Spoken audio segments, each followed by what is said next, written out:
మనం గొడుగు తీసుకెళ్తే మాత్రం వర్షం ఖచ్చితంగా పడదు.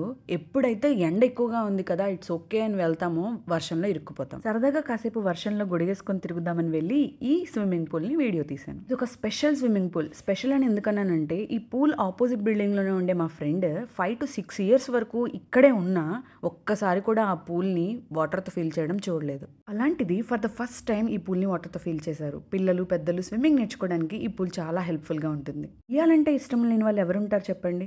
ఇష్టమున్నా కళ్ళు తిరుగుతాయనే భయంతో ఊగని వాళ్ళు ఎంతోమంది. ఈ వీడియోలో చూపిస్తున్న ఉయ్యాలకి ఆపోజిట్‌లోనే ఈ స్విమ్మింగ్ పూల్ ఉంది.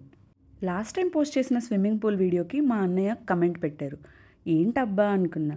మీకైతే ఒక్క స్విమ్మింగ్ పూల్ ఏమో, మాకైతే వర్షం పడితే రోడ్లన్నీ స్విమ్మింగ్ పూల్సే అని. మాకు కూడా ఆల్మోస్ట్ అలాంటి పరిస్థితే. అందుకేనేమో కొత్తగా రోడ్స్ వేశారు. కాసేపు నవ్వొచ్చినా అదే మన రోడ్స్ పరిస్థితి. మరిన్ని వీడియోస్ కోసం subscribe to my channel. Thanks for watching. By.